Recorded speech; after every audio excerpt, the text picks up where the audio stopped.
frantic door knock at 4 in the morning. The woman screaming through the door, her name is Samantha. She's calling for her sister, Doreen. Doreen, at 4 in the morning, like anyone, would be asleep. She jolts up in panic, heart pounding, because she knows that voice. She knows that voice and she knows the sound of panic. She rushes to the door. She looks through the peephole. She does see it's her sister, Samantha. Samantha also goes by the name Sam. She barely could stand. She could see as she's holding onto the door. As Doreen opens the door, Sam collapses into her arms. Oh my God, Sam. What's happening? What's going on? Talk to me. I had to get away. I had to get away. Now, before we get into the story of Samantha, I would like to ask you if you can help us get some more views and some more subscribers, because you really have been helping us a lot. Please subscribe, like, share, and comment if you haven't done so already. And now, on with the story. In order to understand Samantha's story, we have to go before the panic, before the collapse, before the 4 a.m. knock. You see, there was a party, a warm room with soft lighting. There was laughter, music, and two people who looked like they belonged on the cover of a medical magazine. Samantha Sam Carter, a nurse respected, admired, the kind of woman who makes a room feel brighter. After all, she's also trusted to help people's lives in a hospital. Now let's go to Dr. Sean Middleton, a plastic surgeon with movie star looks and a reputation for perfection. They met near the bar, having a drink separately. Dr. Middleton approached Samantha. They joked, shared a smile, and a spark began. And just like that, it clicked. Two attractive, successful professionals. Two people who look like they have it all together. And at that moment, they did. After a few weeks, they were connecting in ways from phone calls to now dates to dinners to late night conversations. Fantasy was not on the menu, but chemistry was. You see, there was a destiny between them, a connection, a love that looked like it was something from movies. Samantha felt safe. She felt attentive. Everything she would think feels so aligned. But beneath the beauty, the confidence, there is a quiet insecurity that Sam has to remind herself of this fairy tale, of this fantasy, because she's longed for so long that even with all of her beauty and her movie star looks as well, there's a moment and a part of her inside that feels insecure. And because he's been around so many people as a plastic surgeon, Sean can pick this right out. He notices things. He notices weakness in people and why they want to make themselves beautiful. But you might change your look, but sometimes that other person that you didn't believe in lives inside your mind. So you can imagine someone in the plastic surgery world, they probably do pick up on these insecurities, because what do people come in for? I want to feel beautiful. Can you make me beautiful? Can you fix this? Can you do that? So when you're doing that enough for years and years, you pick up on, wow, look at that expression. That's anxiety. That's depression. That's insecurity. And Sean, even dating the beautiful Samantha, aka Sam, he was picking up on this. As the connection between Samantha and Dr. Sean began to grow and grow, they started trusting each other, feeling more comfortable. And it starts small. As Samantha stayed over for the evening, she would say, Sean, do I make you happy? Do I give you everything you need? Sean knows his personality type. He smiles. but there's something calculating behind it. And one night, he takes advantage of these insecurities. He says, "Well, now that you brought it up, there is something." Sam tenses. She doesn't want to lose this connection. She finally feels as though she has her purpose, even if it is through him. "Tell me," she says. "I'll do anything." And that's the moment Sean was waiting for. Sean introduces the idea of intimate role playing. Not the playful kind, not the silly kind. The kind where he wants her to become someone else. Every night, she would do this, whether it was with music, watching adult films that were playing in the background, making her into a character, literally giving her a script. At first, Sam thinks, okay, it's fantasy. It's harmless. Fun even. But Sean pushes it from fun to now routine. It doesn't feel like making love anymore. It feels like something else. A requirement. A requirement to a behavior that he wants her to identify with. And it happens every night. There's no exceptions. And Sam, wanting to please him, goes along with it.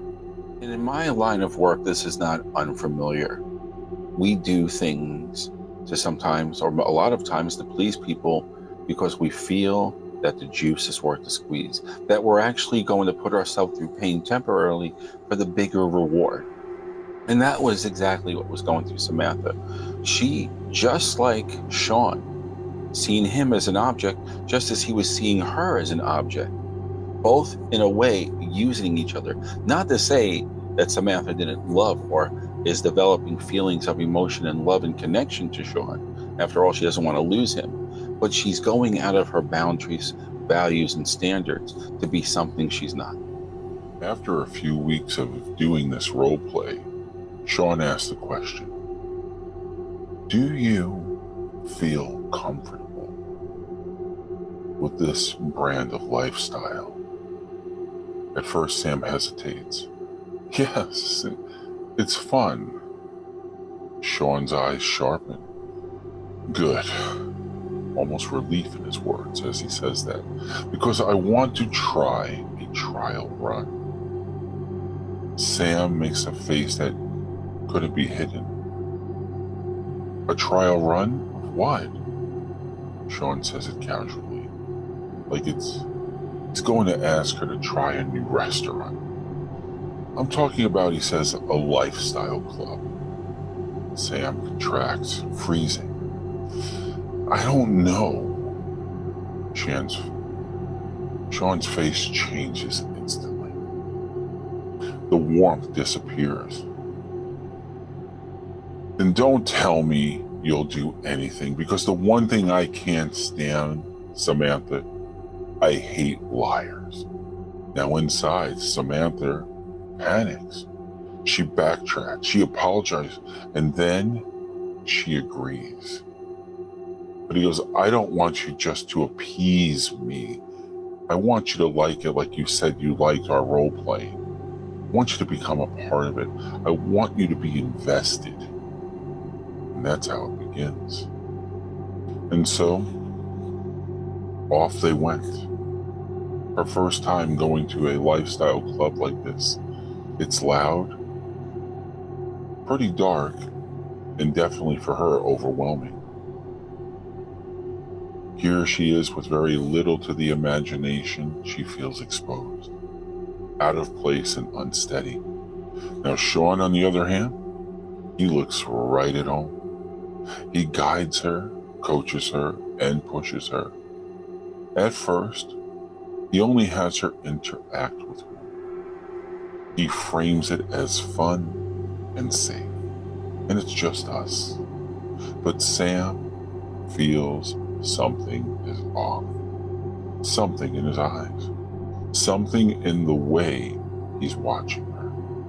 Something in the way he enjoys her discomfort. Still, she stays because she thinks this is new for both of them. He's experimenting just as much as I am. After doing this every weekend, until one night, a woman at the club, she catches the eye of Samantha. Not because Samantha's interested, but because the woman was staring. And she says, "Welcome to the lifestyle, honey. How long have you known Sean?" She acts as if she knows Sean. But Sam, in her mind, figures she couldn't possibly. We started this together. But she answers the question. "A few months now." The woman laughs softly. "Oh, honey. Well, I guess you're one of the new ones because Sean's been coming here for years." And Sam's world tilts. After that night, everything changes. Still going, still not breaking character, Sean pushes the boundaries even harder. There are more clubs, more weekends, and more pressure. And then he crosses the line. Sam never thought he would cross this particular line, but now he does. He begins to invite men to the party. Sam feels sick. Not obvious, but the nausea was there. She began to feel dirty, used, as if she was some sort of prop in someone else's fantasy. She tries to talk to him. He dismisses her. He gaslights her. He tells her she's dramatic. He tells her she's ruining the fun. And he tells her he's very fortunate he chose her. And one night after night of these new experiences, it happened. She broke. Sam ran out of the club. She calls an Uber. She's shaking, crying, humiliated, and emotionally lost. And that's how she ends up at her sister's door at 4 a.m. So Samantha ran out because this is not who she is. She fell into the fantasy to please someone else. In the meantime, here is now this door knock. This person is frantic, and she goes where? She needs family. She needs connection. She needs to feel a sense of normalcy and values again. So she runs to her sister Doreen. But why doesn't this affect Sean? What kind of a person wants to see their significant other with other men and women? Well, here's a person who basically lives just for the fantasy. It's like a drug, it's a high. And the more he pushes, the more intense his drug is getting help in his brain. Because that's what this is. It's an addiction, and he's trained his brain in a way to feed and feed it so he can continue to relive and live the high.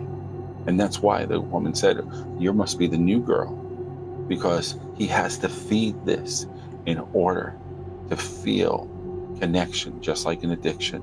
Otherwise, he becomes immune. Doreen holds her sister, calms her, and listens to her as Sam spills everything. She tells her about the role plays, the clubs, the pressure, the manipulation, and the lies. Doreen says, "Oh my God, how could someone want this for you? He doesn't love you. He loves the fantasy, and he's using you to feed it." And for the first time, because Sam thought it was just two people experimenting, she sees it. She realizes, I'm not his girlfriend. He's not in love with me. And now Now I'm an emotional mess. After a few days, she stayed with her sister and she realized she had to leave and confront Sean. So she gathers her strength and she goes to Sean's house. He opens the door like nothing happened. Come in. No expression that she ran out where it happened. No calls for those days. Anything could have happened to me, Sam thought. Nothing. As she enters, he goes back to sitting casually. He looks confident as always having to be in control.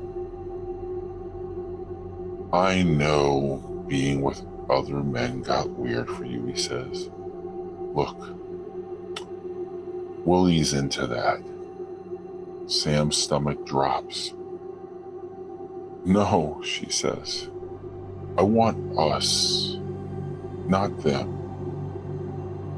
Sean almost spits out his drink, puts the glass down. Sean shrugs. Yeah, about that. Well, the lifestyle is who I am. And if you want me, then you want the lifestyle, because that would be us. Otherwise, it's over. Sam breathes, stands tall, and says that it's over. He says, don't let the door hit you. Turns to look at him. Doesn't give him all the satisfaction, just walks out. She realizes after that moment, I'm never going back. In that moment, here's a guy who's invested into the lifestyle. After all, he identified with it. He said, if you want us, then you want the lifestyle, because this is who I am, and this is who we would be. What kind of a person inherits that? Do you get that from your parents? Do you get it just from the ego? After all, he can read people in his profession. That is the question of the day for you. And that is the big question. Where does that begin? Where does it start? Now, in my line of work, I have had people in the lifestyle. And when I spoke to women like Samantha who did not want to be in it, or vice versa, he said, it started with what we thought was watching it on movies, on TV, and experimenting. And then it escalated and escalated. And being a person that is so looked upon as a figure of a title of a doctor, you look up to, because we only like two types of people that are like us or people that we admire. Now, if you look at the storyline, Samantha being a nurse and also wanting to connect to someone in her field, per se, medical, she admired this doctor. He was handsome, he was secure, he fit every need that she was hoping for. And she thought there was a connection. And then she didn't mind a little experimenting until it took another level and it went past her boundaries, her standards, her values. But what makes this happen? What makes people do this? The ego is a big thing. And again, he didn't just become this, but between the power of people admiring him and making him feel possibly godlike, and again, he's making people beautiful. So they're throwing themselves, they're admiring him. You're so great. They're seeing him often, that maybe he's even involved with them. But he definitely found that it fed his appetite to a way that I need more. And he found a lifestyle that agreed with it, that he could have more. But this man will never actually feel the love and connection that most people that have a normal relationship feel. This will always be the headliner, because he's now gone to a level so high that anything else would be mediocre. That's why he had to train Samantha in such a way if she was going to be a part of him. As he said, This is me now. This is my identity. This is the lifestyle. And that's exactly what was happening here. So thank you for watching. Please, once again, subscribe, like, share, and comment. And until next time, have a great day or evening wherever you are.